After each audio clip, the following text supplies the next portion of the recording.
Hi hello എല്ലാ കൂട്ടുകാർക്കും നമസ്കാരം. എല്ലാവർക്കും നമ്മുടെ ചാനലിലേക്ക് സ്വാഗതം കേട്ടോ. അപ്പം ഞാൻ എത്തിയിരിക്കുന്നത് ചെമ്പനീർ പൂവ് സീരിയലിൻ്റെ ഇനി വരാനിരിക്കുന്ന ആ ഒരു സൂപ്പർ ഹിറ്റ് വിശേഷമൊക്കെ ആയിട്ടാണ്.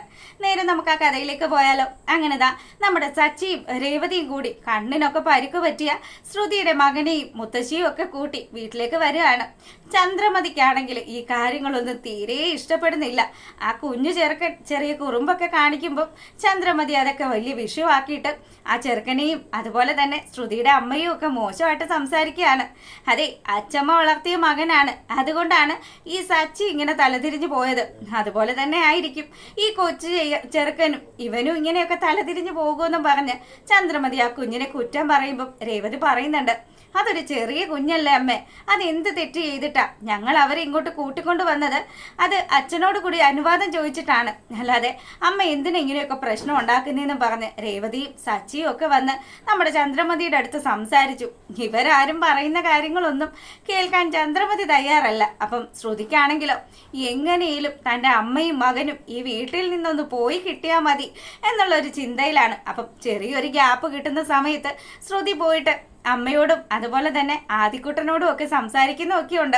അപ്പം ആദ്യം പറഞ്ഞു, അമ്മ നാളെ എൻ്റെ കണ്ണിൻ്റെ കെട്ടഴിക്കുമല്ലോ, അപ്പം അമ്മ എനിക്ക് എൻ്റെ അമ്മയെ കാണണം, അമ്മ ആശുപത്രിയിൽ വരുമോയെന്ന് ചോദിക്കുകയാണ്.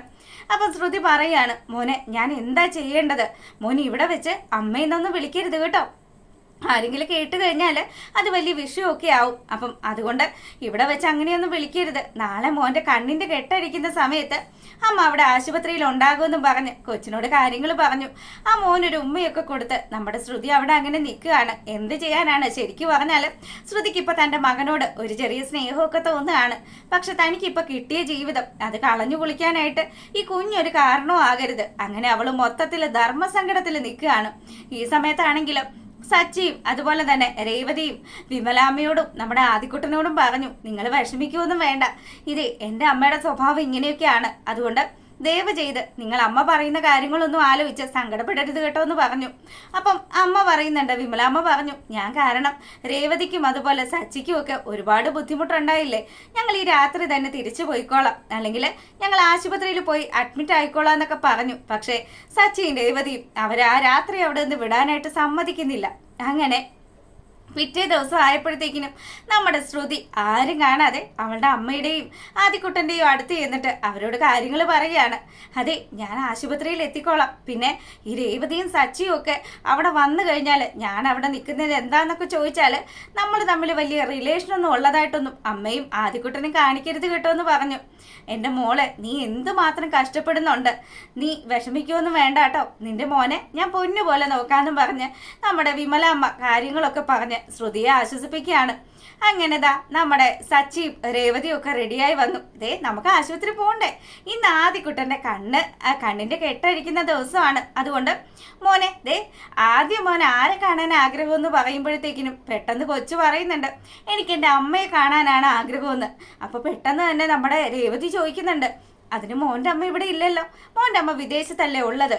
അപ്പം അല്ല, എന്നാലും എനിക്ക് എൻ്റെ അമ്മയെ കാണണമെന്നാണ് കൊച്ചു ഉദ്ദേശിച്ചതെന്നും പറഞ്ഞ് നമ്മുടെ വിമലാമ്മ ആ സീനൊന്ന് റെഡിയാക്കി എടുക്കുകയാണ്. അപ്പോൾ പുള്ളിക്കാരി ഇങ്ങനെയൊക്കെ പറഞ്ഞ് രേവതിയുടെ ആ ഒരു ശ്രദ്ധ തിരിക്കുന്ന സമയത്ത് നമ്മുടെ വിമലാമ്മ അവിടെ ഒരു കിറ്റ് വെച്ച് മറന്നതുപോലെ ഇങ്ങ് പോരുകയാണ്. അങ്ങനെ രേവതിയും സച്ചിയും വിമലാമ്മയും അതുപോലെ തന്നെ നമ്മുടെ ആദിക്കുട്ടനും ഒക്കെ കൂടെ ആശുപത്രിയിലെത്തി. കുഞ്ഞിൻ്റെ കണ്ണിൻ്റെ കെട്ടഴിക്കുന്ന കാര്യത്തിനൊക്കെ ആയിട്ട് ഒരു സിസ്റ്ററും അവിടെ വന്നു. അപ്പോൾ രേവതിയുടെ കയ്യിൽ കുറച്ച് മരുന്നും ഒക്കെ എഴുതി കൊടുത്തു. രേവതിയും സച്ചിയും കൂടി മരുന്ന് വാങ്ങാൻ പോകുന്ന സമയത്ത് ഡോക്ടർ വന്നു. അപ്പം അമ്മയോട് ചോദിക്കുന്നുണ്ട്, കുഞ്ഞിൻ്റെ കണ്ണിൻ്റെ കെട്ടഴിക്കാറായി, ഞങ്ങളത് ചെയ്യാൻ പോവുകയാണ്, അപ്പം വേറെ ആരെങ്കിലും സഹായത്തിനുണ്ടോ എന്ന് ഉണ്ട്, ഞങ്ങൾക്ക് സഹായത്തിന് 2 മക്കളുണ്ടെന്നൊക്കെ പറഞ്ഞ് ആ അമ്മ അവിടെ അങ്ങനെ നിൽക്കുകയാണ്.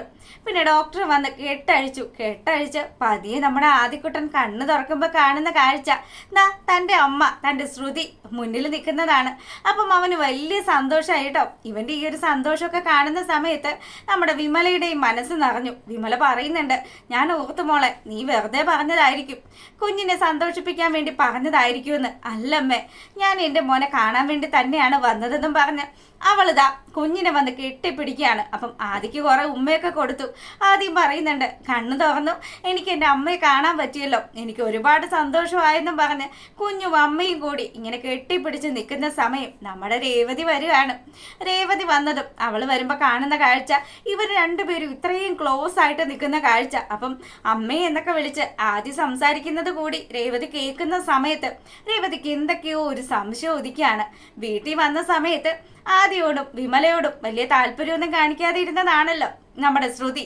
ആ ശ്രുതിക്ക് എന്താ പെട്ടെന്ന് ഇങ്ങനെ ഒരു മാറ്റം? അതുമല്ല, ശ്രുതി എന്തിനാണ് ഈ ഒരു ആശുപത്രിയിൽ വന്നതെന്നുള്ള കാര്യമൊക്കെ ആലോചിച്ച് രേവതി അവിടെ നിൽക്കുമ്പോഴത്തേക്കിനും നമ്മുടെ വിമല ഈ കാര്യം കാണുകയാണ്. വിമല ഇത് കണ്ടതും പെട്ടെന്ന് തന്നെ പറഞ്ഞു, മോളെ ശ്രുതി, ദേ നോക്ക്, രേവതി വരുന്നുണ്ട്, നീ പെട്ടെന്ന് തന്നെ ആദ്യയുടെ അടുത്തുനിന്ന് മാറി നിൽക്കെന്ന് പറഞ്ഞു. അങ്ങനെ ശ്രുതി പെട്ടെന്ന് അവൻ്റെ അടുത്ത് നിന്ന് മാറി നിന്നിട്ട് പറയുക, ആ രേവതി, എടി ഞാൻ ഇവിടെ ബ്യൂട്ടി പാർലറിൻ്റെ ഒരു പേപ്പർ ശരിയാക്കുന്നതിന് വേണ്ടിയിട്ട് വന്നതാണ് എന്ന് പറഞ്ഞു. അപ്പം അതുവഴി പോയ സമയത്ത് ഇവിടെ ആണല്ലോ നിങ്ങളൊക്കെ ഉള്ളത്, പിന്നെ ഈ കൊച്ചിൻ്റെ കണ്ണിൻ്റെ കാഴ്ചയൊക്കെ കിട്ടിയോന്ന് അറിയാനുള്ളൊരു ആകാംക്ഷ കൊണ്ട് വന്നതാണെന്ന് പറഞ്ഞു. ആ, അങ്ങനെ വന്നതാണല്ലേ, ഞാനും ഓർത്തു. അല്ല, നിങ്ങൾ ഭയങ്കര സ്നേഹത്തിൽ നിൽക്കുന്നത് കണ്ടല്ലോ, അത് ഈ കൊച്ച് ഈ 2 ദിവസമൊക്കെ നമ്മുടെ കൂടെ താമസിച്ചതല്ലേ, അപ്പം അതിൻ്റെ ആ ഒരു സ്നേഹത്തിൽ ചിലപ്പോൾ അതിൻ്റെ അമ്മയെ ഓർമ്മ വന്ന് കാണും, അതെന്നെ കെട്ടിപ്പിടിച്ചതെന്നൊക്കെ പറഞ്ഞ് ശ്രുതി ആ ഒരു കാര്യങ്ങൾ അവിടെ അങ്ങ് മറച്ചു പിടിക്കുകയാണ്. പിന്നീടാണെങ്കിലോ സച്ചി അങ്ങോട്ട് വന്നു. സച്ചി വന്നിട്ട് ചോദിക്കുകയാണ്, അല്ല ഇതാരപ്പോൾ ഇവിടെ ഈ വന്ന് നിൽക്കുന്നത്, ശ്രുതിക്ക് ബ്യൂട്ടി പാർലറിലൊന്നും പോവേണ്ടെന്ന് ചോദിക്കുകയാണ്. അപ്പം ശ്രുതി പറഞ്ഞു, അതെ, അവിടെ ചെറിയൊരു ആവശ്യമൊക്കെ ആയിട്ട് അവിടുത്തെ ആവശ്യങ്ങൾക്ക് വേണ്ടിയിട്ട് ഞാൻ പുറത്തിറങ്ങിയതാണ്. പിന്നെ ഞാൻ ആലോചിച്ചു, ഈ കൊച്ചും അമ്മുമ്മയും ഒക്കെ ഈ ആശുപത്രിയിലാണല്ലോ ഉള്ളത്, അതുകൊണ്ട് തന്നെ ഒന്ന് വന്ന് കണ്ടേക്കാം, നമ്മുടെ വീട്ടിൽ 1-2 ദിവസമൊക്കെ നിന്നതല്ലേ എന്നും പറഞ്ഞ് ശ്രുതി ഇങ്ങനെ വളരെ സ്നേഹത്തോടു കൂടി സച്ചിയോട് കാര്യങ്ങളൊക്കെ പറയുമ്പോഴത്തേക്കിനും സച്ചിക്കും ഡൗട്ട് അടിച്ചു.